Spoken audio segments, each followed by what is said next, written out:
आप सभी शिक्षक बंधुओं को मेरा नमस्ते।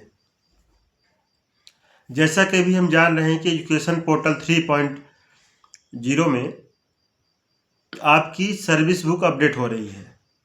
ये जो सर्विस बुक अपडेट हो रही है, इसमें लगातार कई तरह के बदलाव हो रहे हैं। वो कैसे बदलाव हैं? पहला, इसमें जो प्रोसेस होती है, जिसमें आपकी पासपोर्ट साइज फोटो और आपके स्कूल की फोटो लोकेशन के साथ में ये अपलोड होती है। इसके बाद यदि हम बात करें तो आपके समग्र आईडी का वेरिफिकेशन होता है। आप अपनी 9 अंकों की समग्र आईडी डालते हैं और एक ओटीपी आपके मोबाइल नंबर पे जाती है। उस ओटीपी को डालने के बाद उसमें आपका नाम, आपका मिडिल नेम, लास्ट नेम और फिर आपके माता का नाम, आपके पिता का नाम और आपका कैटेगरी क्या है और इसके बाद आपकी डेट ऑफ बर्थ, ये चीज़ें दिखती हैं। यदि इसमें आपके माता और पिता का नाम शो नहीं हो रहा है तो आप अपने समग्र आईडी में अपने माता पिता का नाम दर्ज करवाने के लिए आपके ग्राम पंचायत सचिव से संपर्क करना पड़ेगा। जी हाँ, ग्राम पंचायत सचिव से संपर्क करना पड़ेगा। आपके व्यक्तिगत पर्सनल समग्र आईडी में अपना माता पिता का नाम दर्ज करवाने के लिए। यदि आपके माता पिता का नाम दर्ज नहीं है तो आप अपने आईडी को वेरीफाई मत करिए। पहले अपने माता पिता का नाम सुधरवा लें, इसके बाद अपने आईडी को वेरीफाई करिए। फिर जो अगली स्टेप आती है उसमें आपकी कुछ व्यक्तिगत जानकारी दी रहती है, जैसे आपका प्रान कोड हो गया, आपका ट्रेजरी कोड हो गया, आपका नाम हो गया, आपकी ईमेल आईडी हो गई। ये चीज़ें आपकी उसमें पहले से दर्ज होती हैं। फिर हम आगे यदि बात करें तो उसमें आपका पूछता है आपका धर्म क्या है, आप वहाँ धर्म सिलेक्ट करेंगे। आपकी हॉबी क्या है तो उसमें आप अपनी हॉबी सिलेक्ट करेंगे। ज़्यादातर शिक्षकों की हॉबी ही यही रहती है कि बच्चों को पढ़ाना, मतलब टीचिंग। तो ज़्यादातर सभी लोग उसमें टीचिंग ही सिलेक्ट करते हैं कि हमारी हॉबी जो है तो टीचिंग है, हमको पढ़ाने में इंटरेस्ट है। इसके आगे यदि हम बात करें तो आपका उसमें एड्रेस, आपका परमानेंट एड्रेस और आपका करंट एड्रेस दोनों क्या है। यदि आप स्थायी रूप से कहीं और के निवासी हैं और आप वर्तमान में कहीं और रह रहे हैं अस्थायी रूप से, तो प्रेजेंट एड्रेस में आप यहाँ का एड्रेस डालेंगे जहाँ वर्तमान रूप में रह रहे हैं। और आपका यदि स्थायी निवास आप किसी गांव में है या किसी दूसरे जिले में है जहाँ आपके पूर्वज हैं या कि आपके माता पिता रह रहे हैं, तो वहाँ का एड्रेस आप परमानेंट एड्रेस में डालेंगे, मतलब स्थायी पता आपका होता है। इसमें टीटी की जानकारी भी मांगता है कि यदि आप टीटी क्वालिफाई है तो आपका रोल नंबर क्या है और आपकी रैंक क्या है।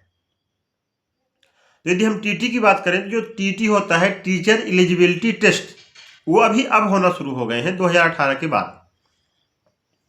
लेकिन कुछ शिक्षकों का कहना है कि हमने तो संविदा पास की हुई है, इसके बाद ही हमारी नौकरी लगी है, तो उसमें वो भी अपना रोल नंबर और अपनी रैंक डलवा देते हैं।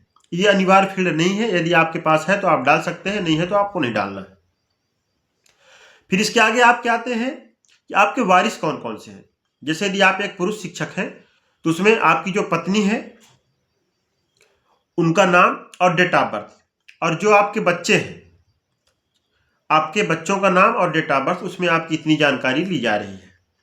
फिर आपके पत्नी के बारे में पूछेगा कि क्या आपकी पत्नी हाउस वाइफ है कि किसी गवर्नमेंट सर्विस में है, ये चीज़ें जानकारी उसमें पूछता है।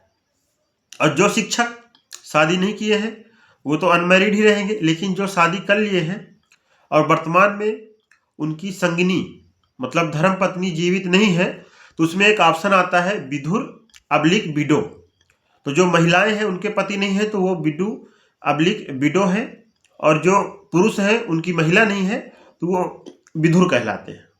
ये ऑप्शन आप सिलेक्ट करेंगे। इसके बाद आता है आपका फर्स्ट अपॉइंटमेंट ऑर्डर। जब पहली बार आपकी नियुक्ति हुई थी शिक्षा विभाग में, चाहे आपकी वर्ग 1 की हो, 2 की हो, चाहे वर्ग 3 की हो, चाहे आप सहायक अध्यापक हुए हों, चाहे आप शिक्षाकर्मी में हुए हों वर्ग 3 में, और चाहे आप गुरुजी हुए हों, ये जी जानकारी मांगता है। अब इसी के साथ एक नई अपडेट इसमें आ गई कि लास्ट में आपने इसके पहले गुरुजी के रूप में कार्य किया है। यदि किया है तो ज्वाइनिंग डेट आपकी क्या थी, ये जानकारी उसमें मांगता है। तो ये सिलेक्ट करना है आपको। फिर आपका करंट पोस्टिंग ऑर्डर, वर्तमान में आप किस स्कूल में पदस्थ हैं और उस स्कूल में पदस्थ होने का आपके पास क्या आदेश है। यदि आप ट्रांसफर होकर आए हैं किसी दूसरी स्कूल में तो वो ट्रांसफर वाला आदेश वहां पे आएगा आपका करंट पोस्टिंग ऑर्डर में। यदि आप पहली बार नियुक्त हुए जहां और आज भी उसी स्कूल में है तो जो आपका फर्स्ट अपॉइंटमेंट ऑर्डर है और जो आपका करंट पोस्टिंग ऑर्डर है दोनों सेम रहेगा। जी हाँ, पहली बार नियुक्ति आपकी यदि किसी स्कूल में हुई और आज दिनांक तक भी आप उसी स्कूल में पदस्थ हैं तो फर्स्ट अपॉइंटमेंट ऑर्डर और करंट पोस्टिंग ऑर्डर दोनों आपके सेम आदेश अपलोड होंगे और सेम क्रमांक, दिनांक और ज्वाइनिंग डेट अपलोड होगी।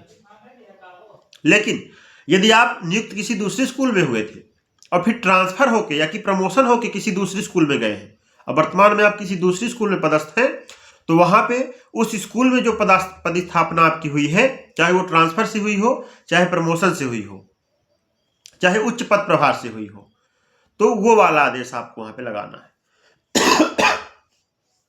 इसके बाद यदि मैं बात करूं तो ये स्टेप इतना करने के बाद आपको क्या करना है कि आपकी क्वालिफिकेशन क्या क्या है।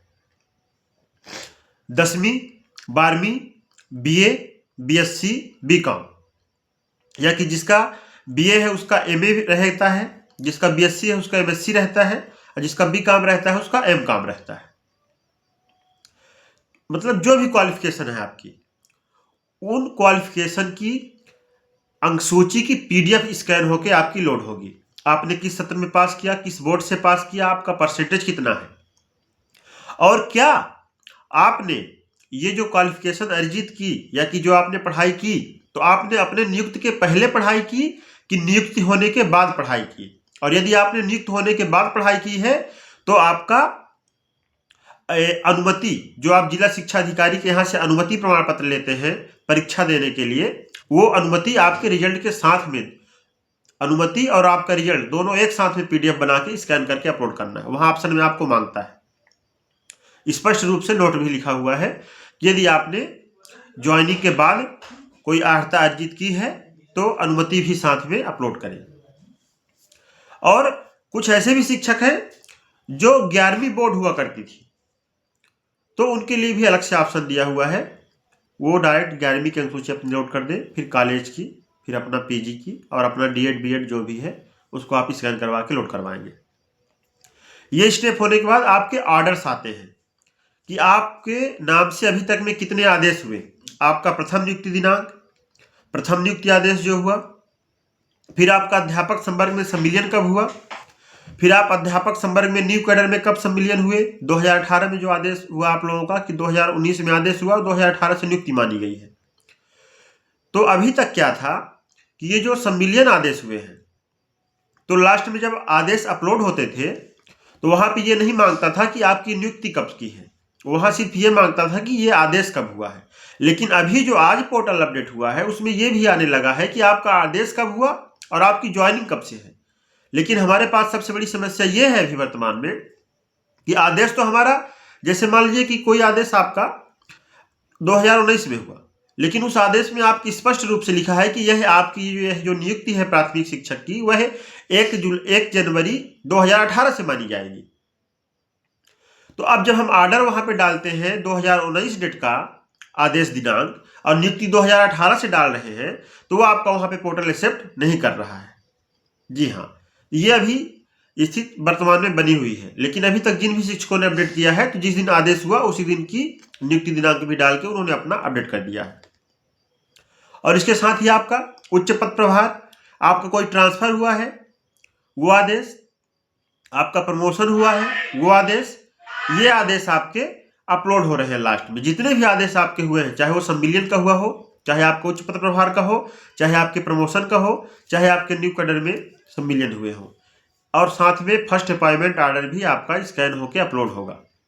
यदि अपलोड की बात करें तो कौन सी फाइल कितने केबी की रहती है। जो आपका पासपोर्ट साइज फोटो अपलोड होता है वह 200 केबी का रहता है। जी हाँ, 200 केबी से ज़्यादा आप फोटो अपलोड करेंगे तो नहीं लेगा। आपके स्कूल की फ़ोटो आपके मोबाइल में आईडी पासवर्ड लॉगिन करके लोकेशन के साथ में स्कूल की फ़ोटो ऑफिस बोर्ड के साथ, जहाँ पे आपके स्कूल का डैशबोर्ड और नाम भी लिखा हुआ होना चाहिए, ये आपको फ़ोटो खींचनी है। और यदि हम अंकसूची की बात करें और फर्स्ट अपॉइंटमेंट ऑर्डर और करंट पोस्टिंग ऑर्डर, ये 200 KB में बढ़िया साफ साफ आपके अपलोड हो जाते हैं। और जो आपके लास्ट में ऑर्डर्स जो अपलोड हो रहे हैं, फर्स्ट अपॉइंटमेंट ऑर्डर, संविलियन आदेश, ट्रांसफर, उच्च पद प्रभार और प्राथमिक शिक्षक वाले जो भी आदेश हुए, वो आदेश यदि अपलोड कर रहे हैं तो वहां पे 500 KB का दिया है ऑप्शन, वहां पे आप 500 KB का बढ़िया अच्छे से साफ साफ स्कैन करवा के अपलोड करवा सकते हैं, जो कि स्पष्ट रूप से साफ साफ दिखाई देता है। अब हम बात कर लेते हैं, जो आप डॉक्यूमेंट अपना स्कैन करवाएंगे वह फोटो कॉपी को स्कैन करवा के अपलोड नहीं करवाना है। जी हाँ, फोटो कॉपी का कागज आपको स्कैन करवा के अपलोड नहीं करवाना है। आपके मूल दस्तावेज, ओरिजिनल अंकसूची, ओरिजिनल रिकॉर्ड को आपको स्कैन करवा के और पोर्टल में अपलोड करवाना है। और सबसे महत्वपूर्ण बात, लगातार आपका जो ई सर्विस बुक अपडेशन का पोर्टल है वह 3 बार सुधार हो चुका है, इसलिए बिल्कुल भी परेशान ना हो कि आपकी जो डेट है वह 31 जनवरी तक ही है। डेट बढ़ेगी, विधिवत आपके पोर्टल में सुधार होगा और आसानी तरीके से आप उसमें अपना पूरा रिकॉर्ड अपडेट कर पाएंगे। तो ऐसी जानकारियों के लिए हमारे YouTube चैनल पे बने रहें, और यदि आपने हमारे चैनल को सब्सक्राइब नहीं किया है तो चैनल को सब्सक्राइब अवश्य करें। मैं सुभाष पांडे, आपका छोटा भाई अनुज, ऐसी ही महत्वपूर्ण वीडियो लेकर के आऊँगा आपके लिए। यदि आपको जानकारी महत्वपूर्ण लगे तो मेरे चैनल को लाइक और सब्सक्राइब करना बिल्कुल ना भूलें। आगे हम बने रहेंगे अगली वीडियो में कुछ नई अपडेट के साथ। तब तक के लिए जय हिंद।